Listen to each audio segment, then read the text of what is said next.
Hello, everyone, and welcome to Be Bold, Fierce, Unstoppable. I'm your host, Zach Lyotis, and today's podcast, we have Kirsty. She's a qualified holistic nutritionist with a bachelor in health science who empowers people to listen to and learn the language of their bodies. Through combining whole food nutrition with energetic healing, Kirsty addresses the root cause of your digestive system and hormonal system, bringing the healthiest version of you to life. Welcome, Kirsty, to the podcast. Thank you. It's great to be here. I'm excited to have you here and to talk about, first and foremost, I love the digestive system. Sounds crazy. I'm a former colon hydrotherapist, so I've seen a lot of bump and I've seen a lot of poo. Yep. And that poo has taught me so much about humans, how they eat, how they digest, how they think, how they hold on to emotion, how they hold on to anger. Like literally someone's poo could tell me all that. And then I won't even talk about what their rectum could show me with all the parts going on. So let's go into, I want to first start off with learning the language of your body. I think that's really important right now. So how does someone learn the language of their body? It really just quite simply, but also quite complexly, is coming back into tune with what is happening in your body. We spend so much time external to us, going after things that we think we should, doing the things that we think we should, that we so often don't understand what's going on inside. And yeah, it's as simple as hard as tuning back in and actually listening to your body. I obviously, as a nutritionist, see lots of people, and again, if I got looking at digestive and hormonal complaints, like they come to me with often a list, a huge list of all the stuff that's going on with them. And it does come to a point, but because they've got all these symptoms going on, they get very disconnected from those symptoms as well. Like it is a hassle. It's, something they just have to deal with. It's getting in the road of like them getting on and hustling and doing all the things. And I find that when I can teach them to actually understand that this is their body talking to them, when they tune in and lean into those symptoms, it actually opens it up. I was definitely like that. I used to think that, the bloating would get in my road, like IBS symptoms. It literally stops you doing things. Mm-hmm. So rather than pushing past it, actually understanding what is that trying to tell you. It could be something as simple as don't eat that particular food, or it could be as complex as diving in a lot deeper and finding out the energetic cause of that, because we actually have a lot of energy causes of symptoms in our body where emotions and energy actually get stuck. So yeah, it can be as simple and as complex as just really tuning back in and asking your body what it wants and what it needs to be able to do its thing. Because the thing I love most about the body is it is always trying to keep us safe. Like it is one job is to keep us alive. So anything that it is trying to tell you is literally trying to keep you alive. And I think when we can get back to that, everything becomes so easier. Life in general just becomes so much more easier and grander when we can start living from that place. So true. And we don't speak to our body enough. That's one thing, we don't speak to our body enough. And when you learn to speak to your body, you learn to love your body. It's a whole different ball game. Like it's a game changer, period. And I think when we do speak to our body, especially as women, it is very negative. So like, I know there's that whole, like there's memes and stuff going around saying, speak to yourself like you would your own best friend, but it is so true. So rather than, I don't know, maybe looking at a bit of stubborn fat that you don't like why are we hating on that? Why are we not showering that with love and understanding? And I think that's the biggest thing. Let's shower all those sticky friction points that we have on our bodies, in our lives, as places of opportunity for growth and for change. And I think that is just amazing. Like actually listening back to our bodies, because the communication is always going two ways. And that's the biggest thing. And the more that you listen to it, the less bloatiness that you'll have, the less irritable bowel syndrome that you have, the less mucus candida that you'll have. Yeah. All the you will feel full and fully like satisfied with your life rather than shoving. I always know when I'm not listening to my body because I'm always shoving sugar in my body. Yeah. And I'm still listening because I hear, don't eat that, don't eat that. I'm like, I just need a little bit right now. Like, even though my body's saying I just need a little bit, but then I feel sick afterwards. Yeah. And it's like, because my body didn't want it to begin with, but here is something inside of me, the coping mechanism or the feeling the voids action that I'm taking of shoving that chocolate in my mouth. So then there's this little argument that's going within myself and my body. So what kind of energy am I holding there, right? So let's talk about the digestive system, because it really does govern our mind.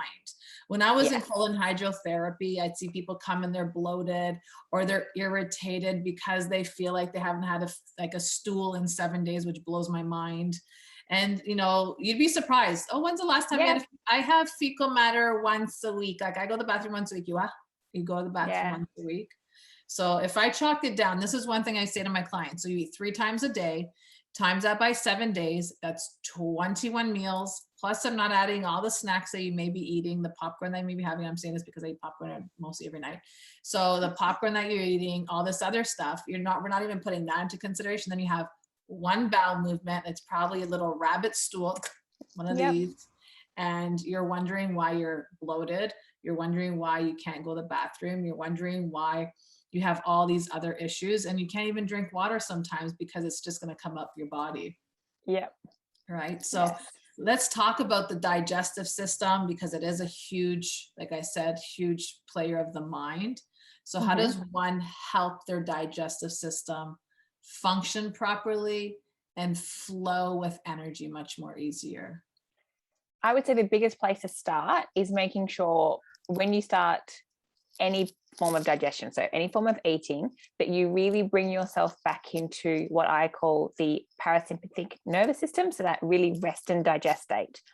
We live so much in this world, particularly at the moment, in this heightened fight, flight, freeze kind of stage, with all this information coming in from outside.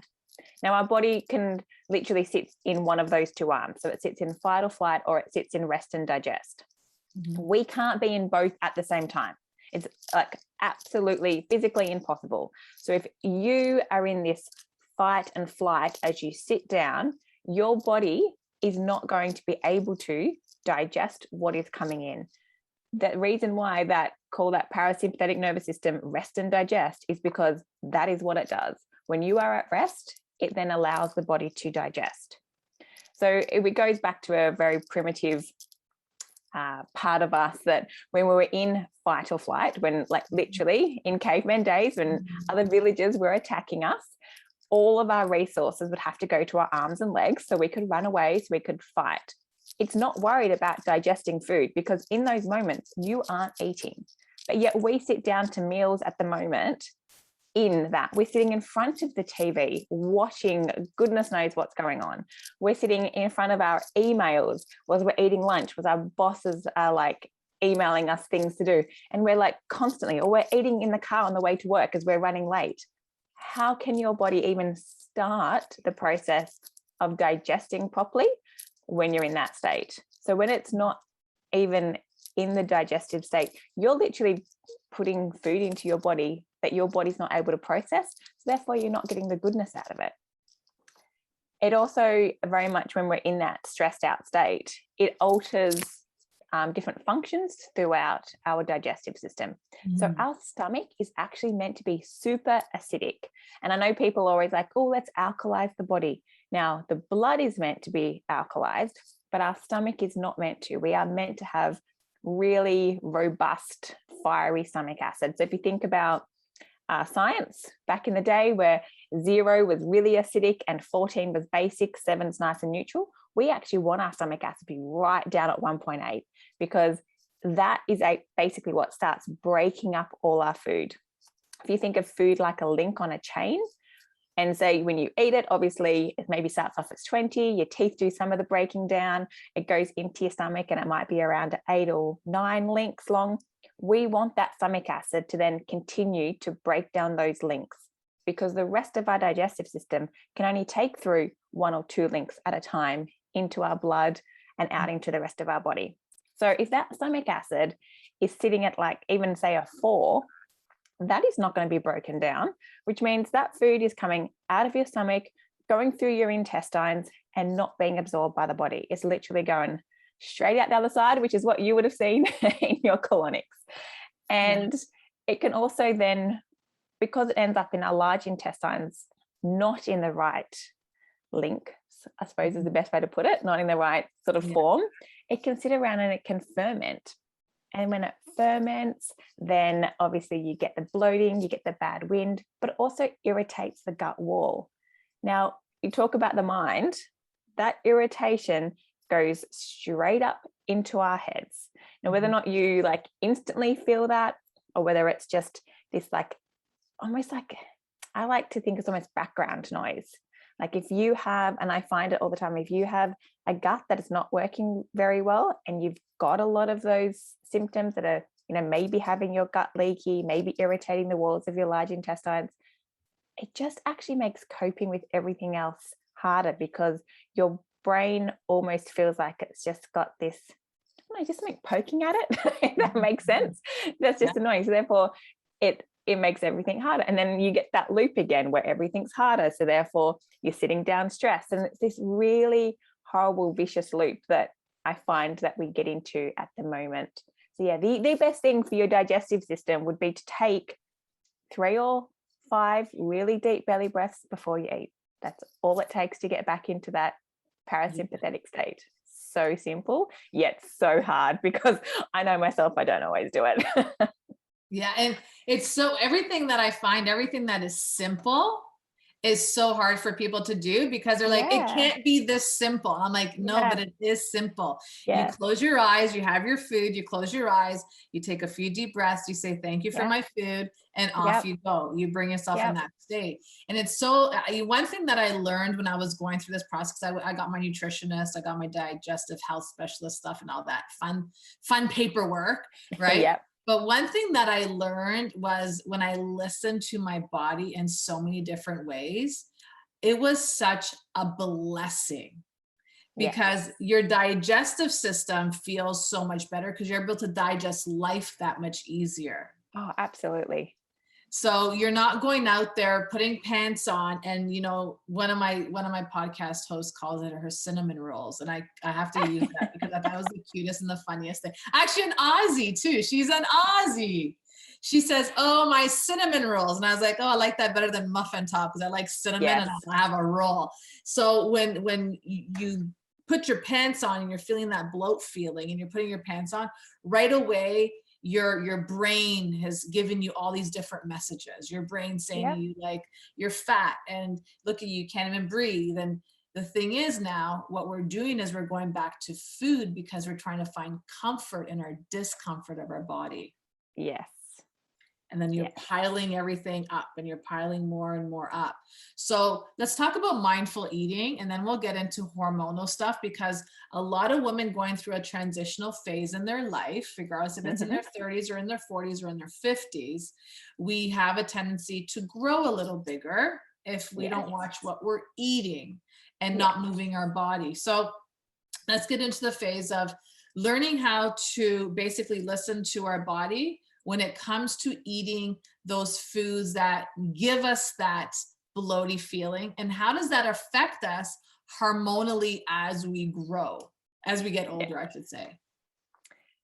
I think the bigger thing is, like, I have definitely had my periods of time with binge eating, emotionally comfort eating. It definitely has been a pattern, and something that I think if you've had that kind of pattern too, you need to always be aware of. And that's where it comes down to mindful eating, because if anyone's ever gone into sort of one of those stages, and I'm sure everyone has at some stage, where you're like eating something and then you're like, I actually don't remember eating that. Like you literally are not even present with it. And I think at the times like we're going through any stressful event, it doesn't have to be on like a global pandemic stage. It literally could be something more personalized to you. Sick loved one, a loss of a job. Like when we have those more emotionally charged events in our life, we tend to very much disconnect from our body because feeling those emotions can be really hard. So we want to find something that sort of soothes that in a different way. So I would say and it's hard because it's almost like you need to be one step ahead of yourself. Mm-hmm. So realizing before you sit down to do that binge, or as you're opening the cupboard and you've got your hand in the cookie jar, or you're reaching for the chocolate or whatever it is for you, like it could even be something savory, chips, crisps, and just maybe if you can in that moment say, like, what else could give me comfort right now? And that was a big game changer for me in terms of mindfully. And then if I decide, you know what, no, I still want the chocolate, at least it's been a mindful choice. And again, you tapping back into that ability to ask your body. Other times it's, I just need a hug. So can you go and get a hug? If you can't, how can you give yourself a little bit of love in a different way? It might be run a bath. It might be go out for a walk. Something as simple as standing in the sun with your feet in the grass. Just something to break that. And then even then, like if you've done that and you think, do you know what, I still really feel like a piece of chocolate, go and have that piece of chocolate. And I think that really mindfulness. And I think what you said too about stopping before you eat, being very grateful for the food that is in front of you, and being really mindful before you sit down and eating it. What is on your plate? Is this going to be nourishing? Your body, if you stop, will tell you. And that's where we do things like watching TV was we're eating, and that, and again, something I can still be not perfect at, definitely sit in front of the TV sometimes. But yeah, it's when you're watching something else, you're not paying attention to your food. You're not appreciating it. Your body doesn't recognize what is going on, I think.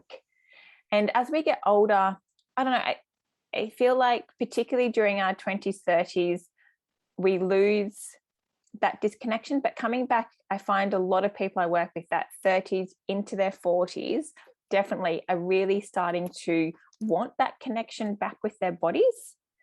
They've realized they've been so disconnected with it. And yeah, it's really quite beautiful. But they've spent so long doing diets, finding the thing that is going to make them feel better. That is what disconnects you, because you are literally told, this is what you eat for breakfast, this is what you eat for lunch, calorie counting, telling your body that fats are bad, that carbs are bad. And we get all these different things. But I always say nutrition is about the individual.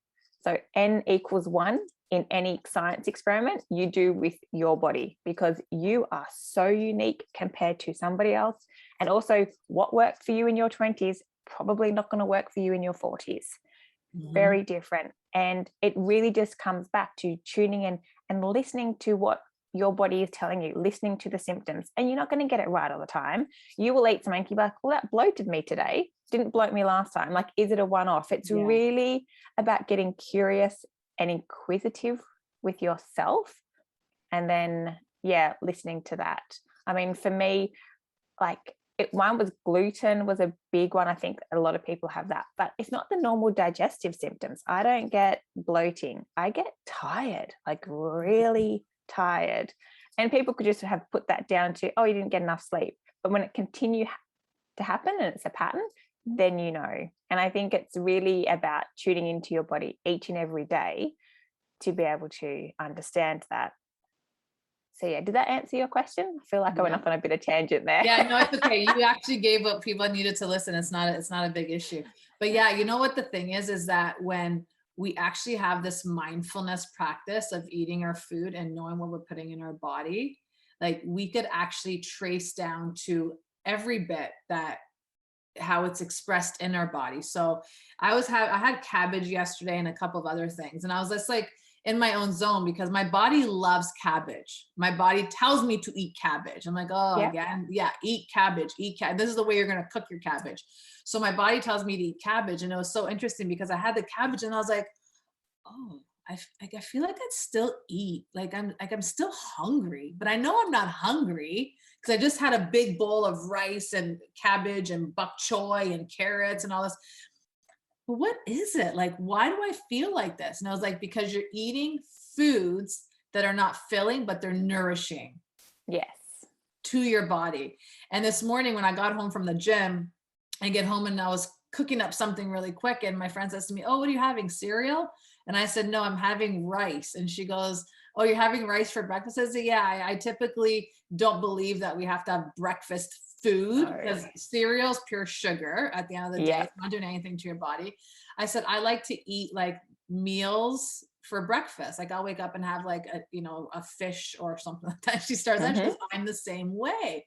I said, "I believe the rice that I cook with turmeric, cumin, curry, like all these things have a more nutritional value for me than the rice." And we were talking about this. She goes, "I eat the same things too for breakfast." Yeah. And that's what I find, that when we get to in tune with our body and get in tune with the foods that make us feel good, not stuffed, not Yeah. bloated, not feeling all these other feels that I used to go through. That's why I ended up Yeah. becoming a digestive healthcare specialist, because I used Yeah. to go through all these issues. But once we become more in tune with how we're eating and what we're eating and being mindful of everything, all the other body elements just kind of shrink, meaning Yes. you're not as bloated, you're not feeling constipated. That's a big one, the constipation. You're bloated, you're Yeah. constipated, you're gassy. Like, what did you say? Yeah. You said about air, you're airy or something like that. I can't remember what you said. I was like, "Oh, I like that one." Right? So you go through this whole process, but let's talk about the hormonal, because I'm close to 50. A lot Mm-hmm. of people around me right now are going through their change of life, as they Yes. call it. And some of Yes. them have been through it, and I think they're 47, 46, 47. Yes. Others had got into it when they're 50. I'm in the middle, and I still feel like I'm a 20-year-old when it comes to my monthly cycle. So I'm like, I think God's going to give me till 60 by the time this goes away. Yeah. So let's talk about all those different changes that happen to our body when we're going through hormonal changes and that cycle of our feminine self. What are Yeah. the symptoms that some people go through so that they could be aware that there's a hormonal imbalance going on? Oh, hormonal imbalances can be very big and very varied. I think too, it's looking at what stage of the cycle that you're in, because obviously everyone can go straight to the classic PMS ones that I'm sure most women know about. And can I just start by saying PMS, whilst it's common, is not normal. Like, ladies, you do not have to experience PMS. The Mhm. mood swings, the bloating before your period, the pain, even, like, you do not have to experience that. Tender breaths, all of that stuff, like leading into your period, is a sign from your body. You should have a period that just arrives. Like, there are definitely signs that you can tell from your body. Like, we have a mucus plug that sits and covers our cervix, that helps stop us getting pregnant, but that dissolves just before our period, and you will be able to feel when that happens. You can also feel different heights of your cervix if you're like looking out for it. So there's other ways to tell your period's coming without having these extreme mood swings and pain and everything else that goes along with it.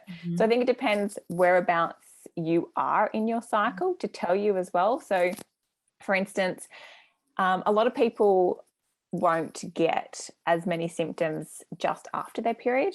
In fact, a lot of women I see with hormonal issues will have hormonal issues from the time they ovulate all the way through to they finish their actual period.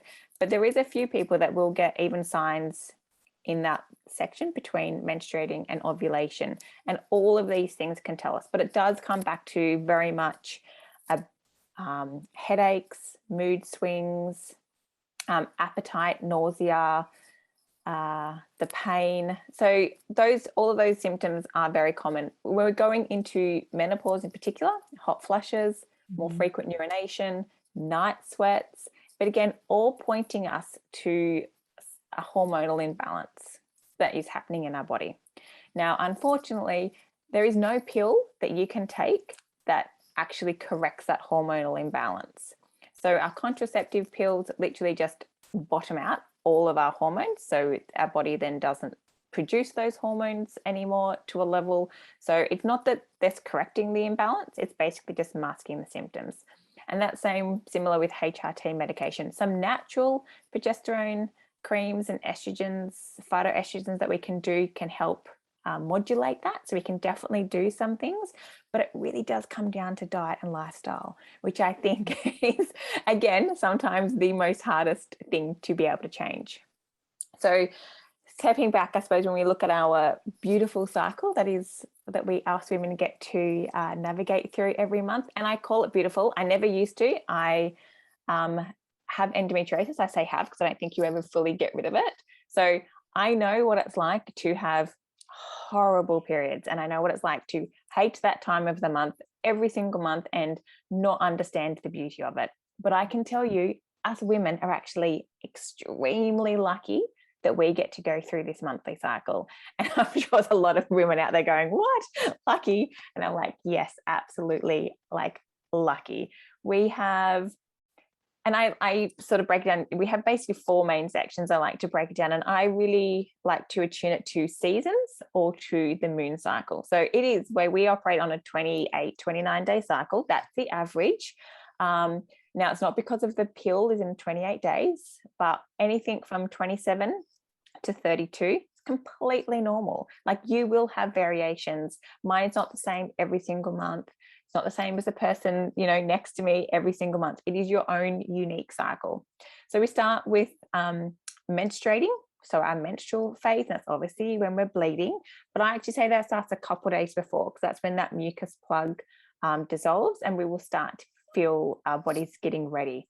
And I attune that to winter. So if you think what it's like in winter, it's this quiet time. It's about going in, really connecting with ourselves. We shouldn't be out push during our menstrual cycle. It's also like the new moon phase where the world is dark. So if you think about that when you're having your menstrual cycle, it's absolutely beautiful, and really your intuition's heightened. If you allow yourself the stillness and the quietness, all this beautiful information will come into you from outside, from inside. It's absolutely beautiful, and really connecting into that womb space. Now, I know, like, we all live in the modern world. We can't just go away and hibernate for 4 or 5 days, however long our periods are. But what we can do is take moments of our days to do that. And we can really try and slow down. So if we've had to have a busy day at work, we can't always regulate that. What can you do then in the afternoon to really bring yourself back into yourself and do something really beautiful and grounding? Now, this actually works also if you don't have a period. So if you're not currently not having a period, or you're in that transition where, going from perimenopause to menopause, and, your periods in between can be 6 months and stuff before it actually goes away completely, I would say follow the moon cycle.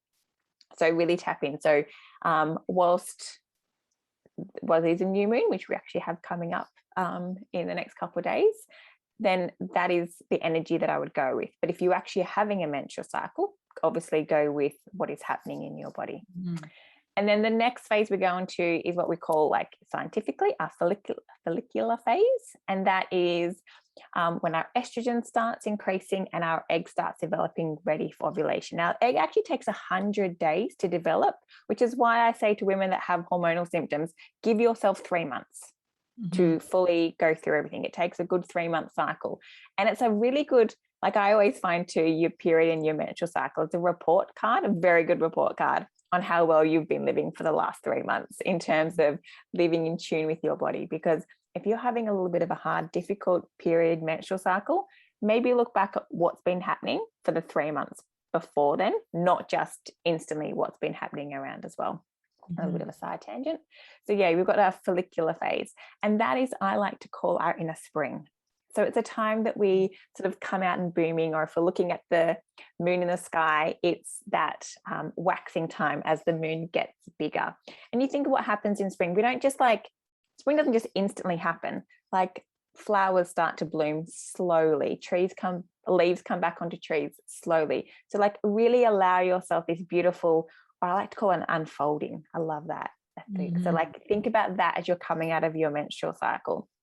And you can do, like, different foods and stuff support each cycle, different activities in terms of exercise. So, like, obviously during your menstrual phase, you're in a winter, you want to do some yin yoga, some nice slow walking. You don't necessarily want to be going and, you know, hitting PBs in the gym. Mm-hmm. But then as you're coming into your inner spring, you can really start to ramp those up. And that's really about listening to your body, because that transition for everyone will be different depending on how your menstrual cycle was. And then we go into ovulation. And even if you are not wanting to get pregnant, ovulation is the pinnacle of your cycle, not actually your period. You need that ovulation to be on point to be able to experience the rest of your cycle. If you don't ovulate, you don't get your period. You can occasionally, but generally you don't. Mm-hmm.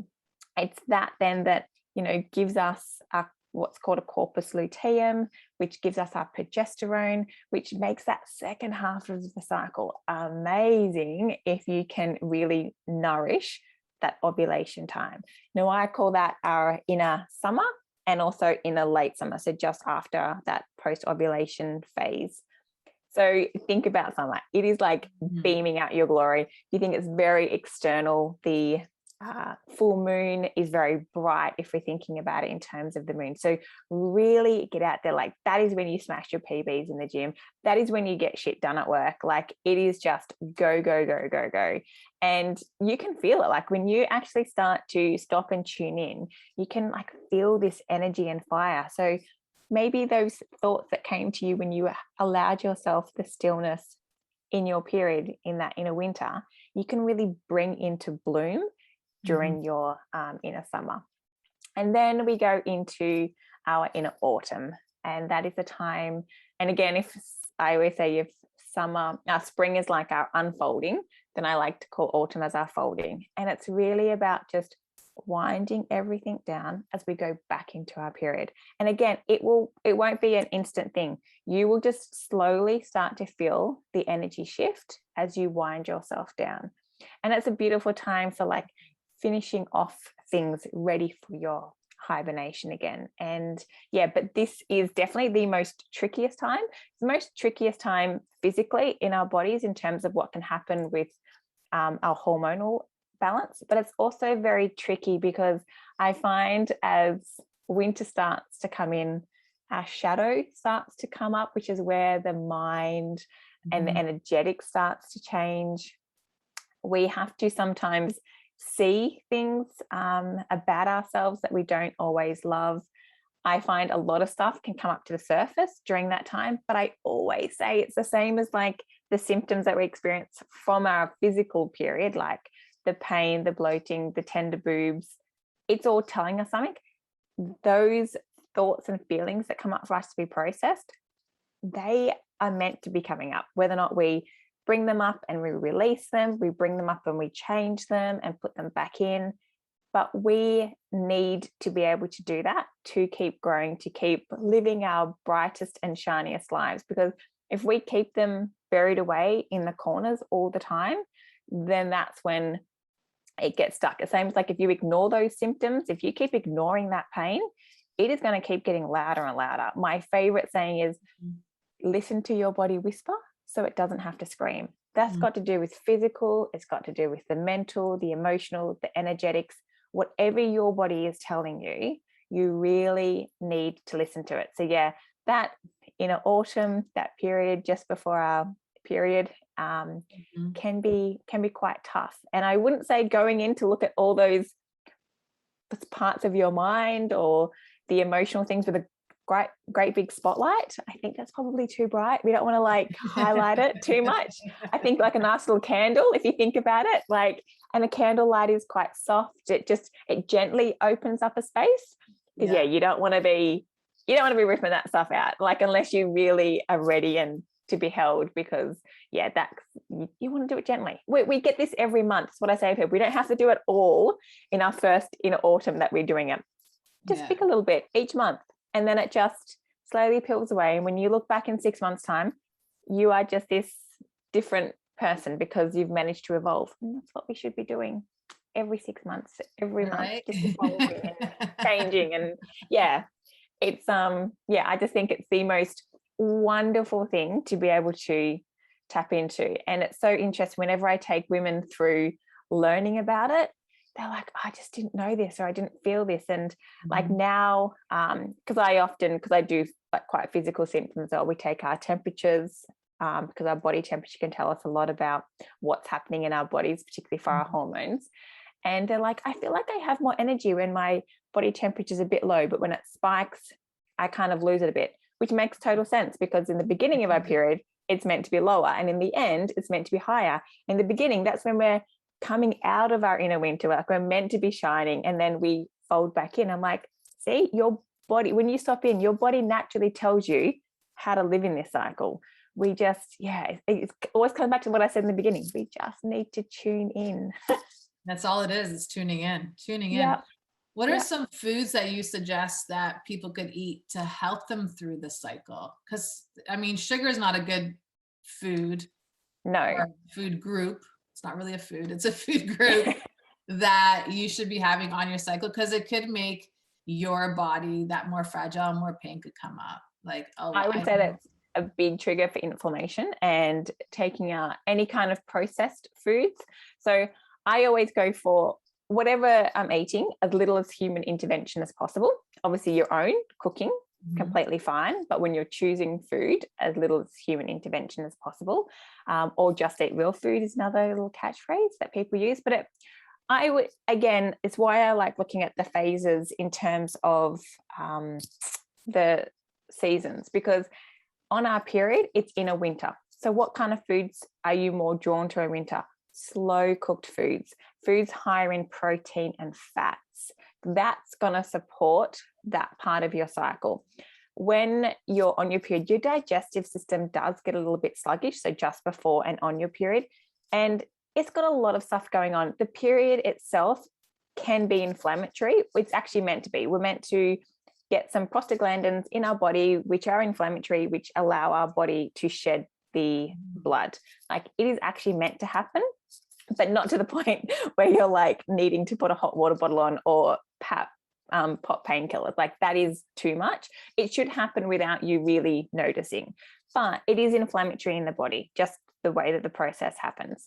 So when we have inflammation in our body, it's a little bit of a stress. So our digestive system doesn't work as well. So when we eat really like nice roasted foods, roasted vegetables, if you're having meat, really slow cook it down, very high iron foods if you can. So if you don't eat meat, if you're having your green leafy veggies, make sure you put a source of vitamin C with it to allow your body to absorb it a lot easier. But again, vitamin C is also amazing because it's good for the immune system. So like eating those vegetables, like your capsicums or peppers, I think you guys call them. What'd you call them? Capsicums. Oh, capsicums. Yeah. We do call them peppers. Peppers, yeah, you call them peppers. Having just spent some time in England, I'm very used to like using bouncing between the two different. Yep, aubergines and the eggplants and all that kind of stuff. Yeah. So really looking at very like whole nourishing foods, good for our immune system. Bone broths are amazing. Like, we lose a lot of nutrients. Like, our blood carries nutrients. So when we lose blood, we're actually losing nutrients. We want to be able to get that back. So very nutrient rich, dense food for when you're on your period. And then in a spring, you think we're starting to open back up again. So you want some vibrant foods, like start adding more color back into your foods, still keeping it like, again, that's where you need to pay attention, where you're transitioning. So when we get to our inner summer, we want raw, light, vibrant type of foods. But again, if you're eating those raw foods and your body's like, oh, this is not good, again, listen to that. That is a sign that maybe you shouldn't be eating those raw foods. So lightly steam them. Like, it's not about, I think, I get a bit worried about telling people about certain foods and stuff to eat, because then they get so fixated on, oh, this is what I should be eating. And it comes back to that mindfulness. But if we can look at our period like the seasons, we're naturally drawn to things. And then as we go back into our inner autumn, it's about the root veggies. It's about grounding back in after we've been all beaming out here for our ovulation and our summer. It's about drawing ourselves back in. And I would actually say it's very handy to be eating a little bit of chocolate just before your period. There's a reason why your body craves it. It is full of magnesium, which helps. I think magnesium, the best way for me to describe it is we have all these switches in our bodies that get turned on our cells. Magnesium switches them all off. And as we think about it, if we're coming out of that summer into our winter, we need to start switching some switches off. So a really nice 80% plus dark chocolate is amazing. Good iron, good magnesium, both the things we need as we're leading into our period. So again, your body could actually be craving that, not the cheap chocolate that's full of sugar, the 80% and above. And I say 80% and above is because if you look on the back, if it does have sugars added to it, which most chocolate will, it changes from sugar being the most ingredient to cacao. And that's actually what you want, because it's the cacao that gives you your magnesium and your iron. But you can also have like a hot chocolate or something like that. And then throughout the whole period, watch caffeine. Caffeine can be quite stimulating. It can also trigger our immune response, particularly if you have heavy crampy periods. I would say stay away from the caffeine. Be very mindful of alcohol, particularly if you're going into a transition phase in your life. It does alter the way that our bodies will process our hormones through our liver. Now, when we're trying to process estrogen in particular, we really need our liver. Our liver processes all our hormones. So anything that makes the liver a little sluggish, which unfortunately alcohol does, it can be a thing. So very mindful alcohol. I'm not saying you don't need to completely get rid of it. I don't feel unless you think you have a problem with it. But I think if you sit down and, we're coming into summer here in Australia, it can be quite nice to sit out and have, a gin and tonic or a beer or something like that. But it's like one or two a couple of days a week. It's not smashing it, which, Australians have the culture of doing. So it can be quite difficult. So I think being really mindful of alcohol and understanding what that actually does to you, because it will also impact your sleep. I can guarantee you, if you thinking that your sleep is not great, and sleep is one of those best things that our body needs. I know we haven't touched on that, but if you are not sleeping, you are not resting and digesting, you are not healing and repairing. Like, our body needs to sleep and sleep well. I find when I've challenged people to maybe go off coffee and alcohol for a month, their sleep just improves out of sight, because your body, even when you're having the alcohol, you may get to sleep quicker, but you won't stay asleep and have a really restful sleep. So I think if you're dealing with any of those symptoms, like the restlessness at night, the hot sweats, it's all the liver processing that alcohol. So think about that as well when you're going through transition. Doesn't mean you have to give it up forever. It just might be a moment in time. I had to do it when I was having my own hormonal trouble, gave them both up for nearly a year. And now I just mindfully, like, I will still drink coffee sometimes, not all the time. I swap it out. If I'm having a celebration, I really love a cocktail. I will still go out and have a cocktail or two, but I won't be drinking like I used to. And that's what it is, that right? is Moderation and moderation. That's the thing. And it's consciously and mindfully doing it, which is what we've spoken about the whole time. It's like, actually, do I really want that drink, or am I just having it because everyone else is having it? Exactly. And that's a big question I ask myself now too. And often a lot of the time is, actually, you don't really want it, so I don't have it. Yeah. The day that I say no to alcohol, everyone was shocked. Like, you're not drinking? I'm like, no, does nothing for me. I don't like waking up the next day feeling like crap. Yeah, I go home, I'm thirsty, I drink so much, I'm not getting that sleep that I want. So I literally stopped drinking.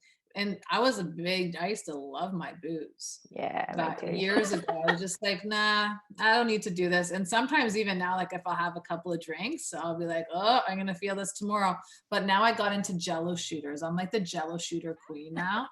And I love it because it doesn't give me any feelings like that. And I could suck back like so many little Jello shooters and I'm good to go. So I found a different alternative.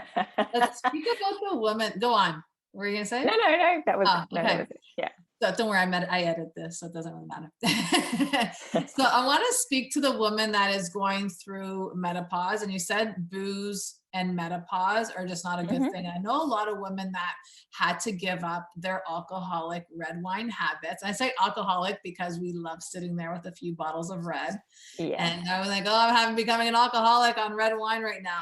But they had to really get rid of the red wine and other booze because it was really affecting their hormones. Yes. So let's go down that path because, I like I said, I don't know when it's all going to happen for me. I say it's like 51, 52, but it's good to know this a little bit in advance. Yeah. I would say, like I said, it does come back to the liver in general.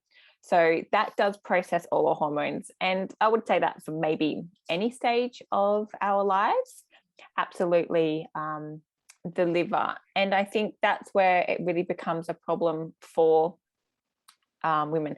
It adds to the inflammation in our body. So all of the symptoms that you're going to be experiencing when you're going through menopause does come from that inflammation. And I would say if you're going into that stage, if you are having a particularly troublesome PMS time, it's not going to set you up well, unfortunately, for menopause. So if you are one of those people that just have your period come, which is lovely, then your transition into menopause and that other side will be so much more relaxed. Because I find a lot of people that when they have those PMS, a lot of it's got to do with an estrogen dominance.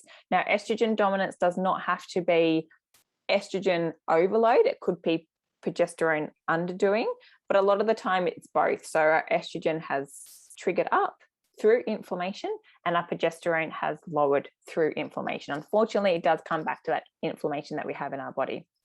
So I find that as the ovaries then start to stop working, the higher you are, the harder the fall. So if your estrogen has been dominant and you really haven't allowed your body to process through that estrogen, like when you actually have a regular cycle, that fall is going to be hard, and that is where you're going to get your symptoms from.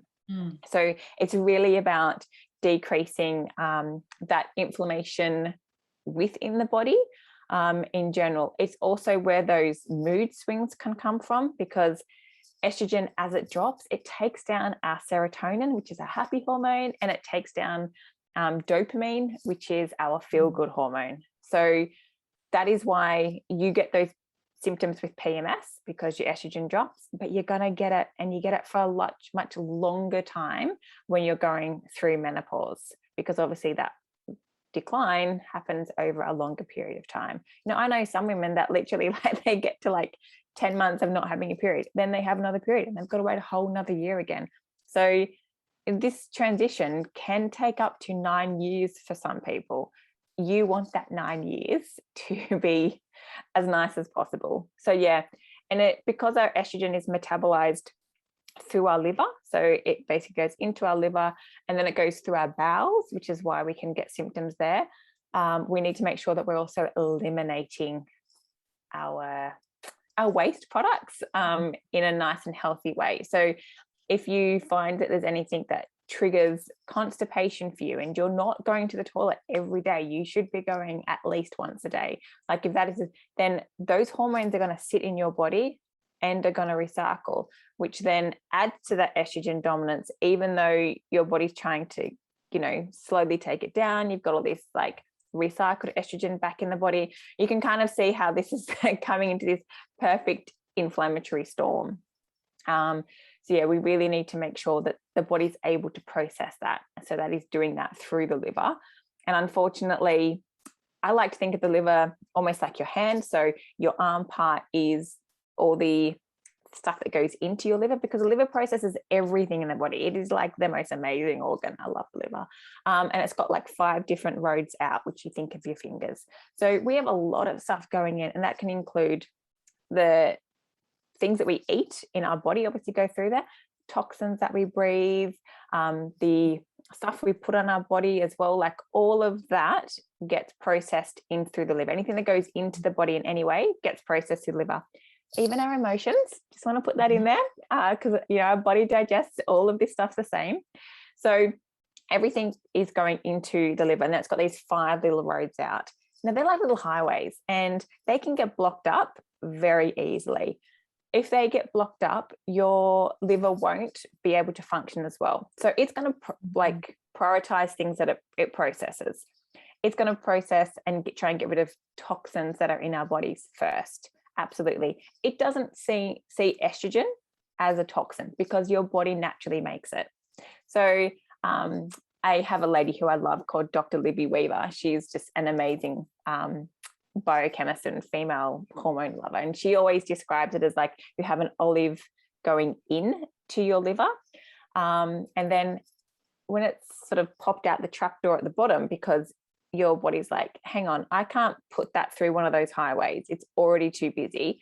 I know your body knows what estrogen is, and I'll just put it back into circulation. It's fine. But it's slightly altered. So like think of an olive with a toothpick in it. So it pops back out into your body now as an olive with a toothpick. So it's still estrogen, but slightly changed. Now, the receptors in your body that talk to estrogen don't know what an olive with a toothpick is. They only know what an olive is. So therefore, it starts making more estrogen because it thinks you don't have enough.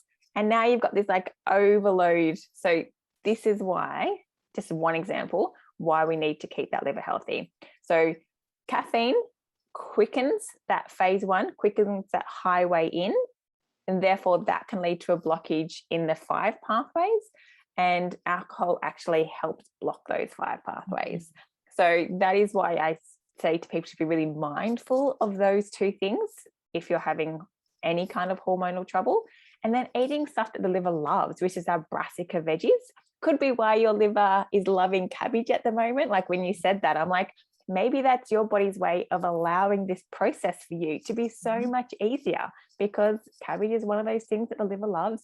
Broccoli, cauliflower, kale, like all of that, absolutely loved by liver. Turmeric, lots of bitter veggies, so rocket, lemon, putting that kind of stuff on your food to really stimulate the digestion. They love all of that. So yeah, I think it didn't surprise me when you said that your body is loving liver at the moment. I mean, loving cabbage for your liver. Yeah. And it goes through that cycle. It wants cabbage every so often. And I'm like, okay, the cabbage will last me forever, because cabbage is such a great winter food that you could have. Stored. But even waking up in the morning, guys, and having your lemon water to start your day, you're just saying good morning to your liver at the end of the day. So if anyone's going through any hormonal changes, even through the beginning of menopause, would you even consider like a liver cleanse? I think it would depend on the individual person. The thing I don't love about like cleanses per se is sometimes it can dump then more toxins into the body if the body's not ready to like understand and process that, particularly if their bowels are sluggish. Like we need to make sure that they're eliminating whatever we're doing. And I find that, if someone is having a particularly good wholesome diet, they probably don't really need to have a liver cleanse. Like, you can have a couple of little tweaks, clear it up a little bit, but for the most part, they're eating all the foods that their liver loves anyway, and they're helping their bowels get rid of it. So yeah, I would be very mindful of just telling anyone to go out and do it, because I often find that most women that come to me with those problems also have bowel problems. And then I don't want the toxins sitting around in the bowel, because then that causes problem, because there's species of gut bacteria that also make estrogen, and we don't want those guys getting like proliferated either. So yeah, I think if they did do it, go and see a practitioner or go and see someone that can help you through both of those phases, because we need to look at liver and also the bowel. Yeah. One thing that I tell everyone to do, guys, take a probiotic, take it in the morning before you put food in your body, take it at night just before bed on an empty stomach so that it actually works in your microvilli. Take your probiotic, start working on your intestines, because at the end of the day, your intestines are literally the pathway to your happiness. It's exactly the way it is. Your intestines are the pathway to your happiness. So there was something that came up to me with the liver, and now I can't remember that question, but where I was going towards the liver. detox. Oh, what was I going to ask about the liver? 507 jobs. Where was I going? You said so much. I had so much to say, and I'm taking notes, and I'm like, oh no, that's not which path I'm going down. There was a part that you talked about the liver and the estrogen and clearing. They'll come to me. Just give me 1 second. I'll just roll through.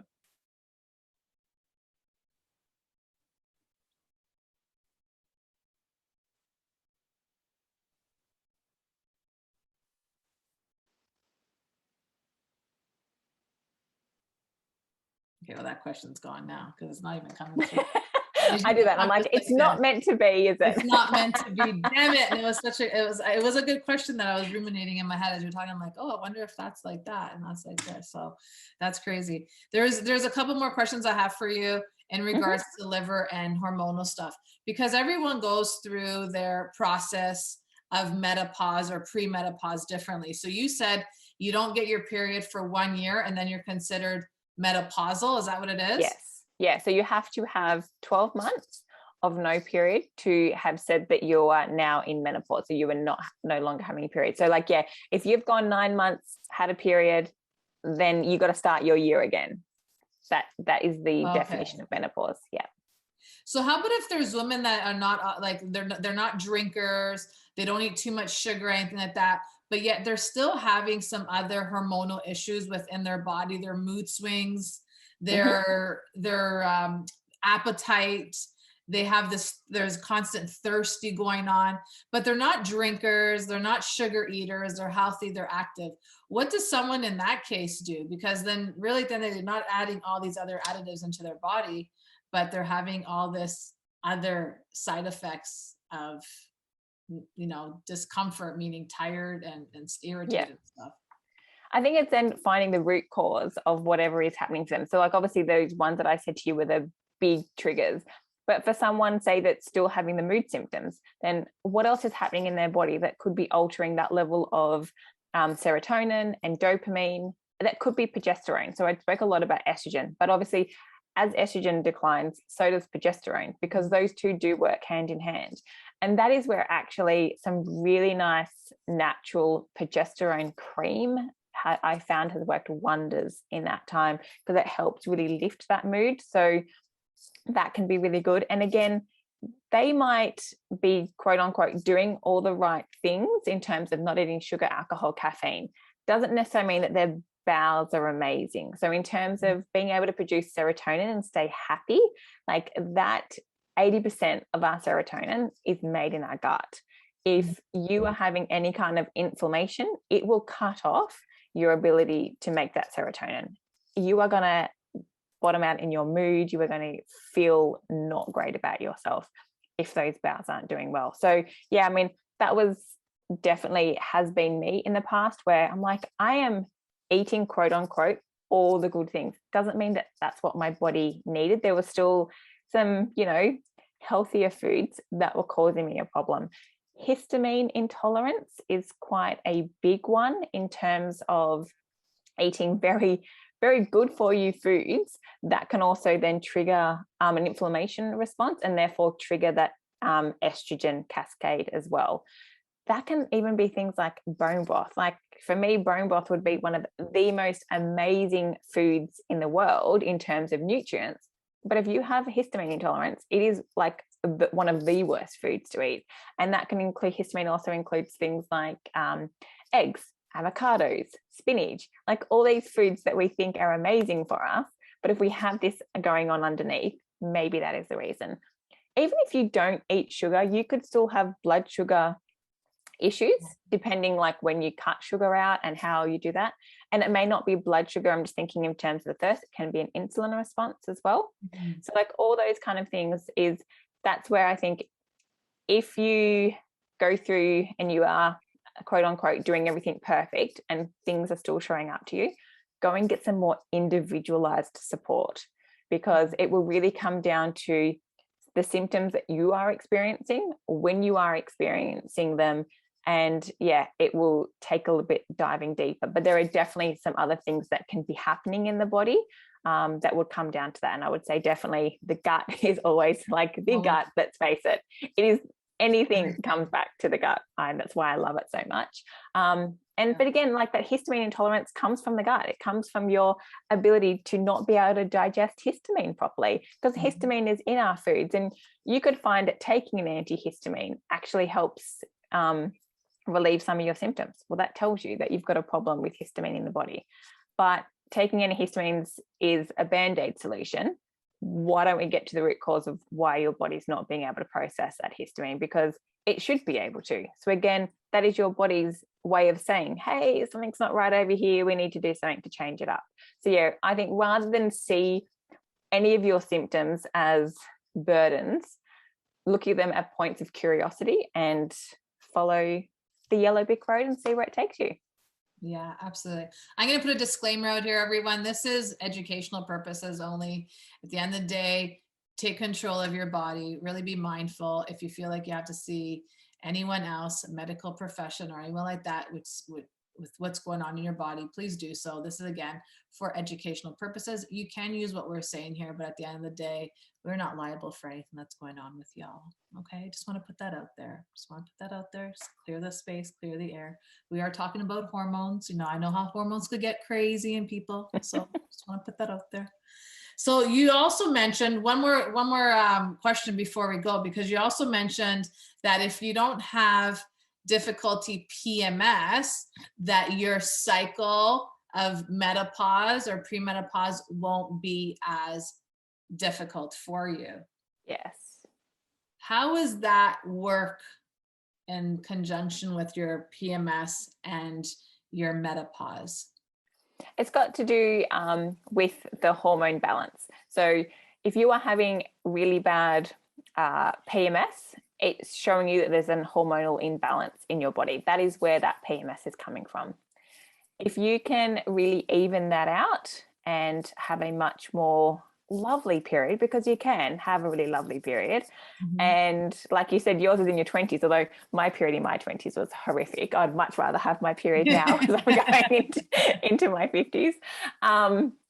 So yeah, like having a really smooth, easy period means your hormones are doing what they're meant to do, which means as you come out the other side, it is going to just continue that cycle in terms of that, where, like I said, where we have a lot of PMS, it comes from an estrogen dominant state majority of the time. So whether or not we are producing too much estrogen or our progesterone is too low, and we need to figure that out very individually per person. Actually, I'll give it to you if you want to link it in the show notes. I have a PMS sheet that you can go through and tick your symptoms, and then that links back to a article I wrote, and it will show you sort of whether it's estrogen, whether it's progesterone, whether it's a bit of both, and then you can sort of then start to place that together. But that might be a really nice resource for everyone to have. And yes, and by figuring that out, so the higher estrogen is, the higher the further it's got to fall. And it's that fall that makes our menopause so difficult, where if it's allowed to be this really nice gradual decline from a place where it's meant to be, not from this really high tower, it just makes that crumbling away of the estrogen a little bit more gentle. So therefore you will still maybe experience some of the symptoms, but they're not going to be the extreme symptoms that most women get, because it's like when we go into puberty, that generally happens quite nicely, and you will sort of get a little bit of a fluctuation. But because you think about what life was like when you're a tween and going into teenage years, you don't have all the stress. Your body hasn't had all this burden. Unfortunately, some young women are going through horrendous periods and stuff. But then you look at, I suppose, their life. But I think going back to us, we didn't have all the extra things around that, we have to then deal with in our 40s and 50s.